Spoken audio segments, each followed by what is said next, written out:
diplomatic channels, the importance to both sides of acting responsibly and with restraint. Okay, and then my last one is, you said that the Secretary had been, in addition to calling Prime Minister Netanyahu on Friday and Sunday?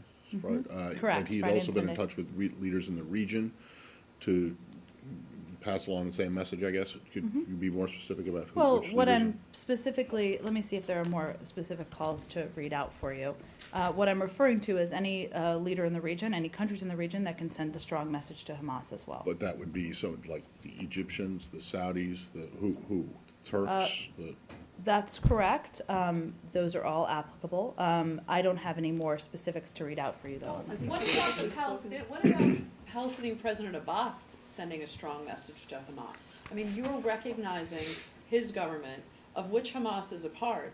I mean, doesn't he bear some responsibility for reigning in Hamas? We don't recognize governments. Hamas is not a part of the technocratic government.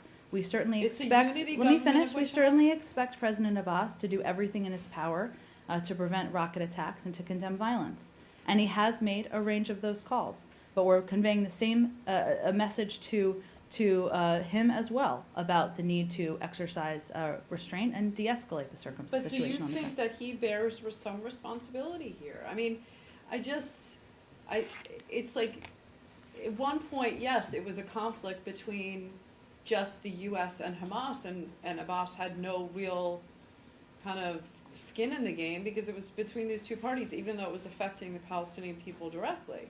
But now, he's part of a unity government and has some influence with Hamas now, wouldn't you say? Well, we have no evidence that Hamas plays any role in the interim technocratic government. And as far as we know, there have also been no steps taken for the implementation of the reconciliation. And obviously, as I mentioned yesterday, given the situation on the ground, it's difficult to see how the reconciliation process can move forward in the current atmosphere. I think, yes, we want President Abbas to do everything in his power to prevent rocket attacks and to condemn violence. But I would remind you, as you know, Hamas continues to control Gaza. The Palestinian Authority security forces only operate in the West Bank and don't operate in Gaza. So there are certainly limitations to what is possible, though we want him to do everything in his power to prevent and condemn these type of attacks. Remaining on the message,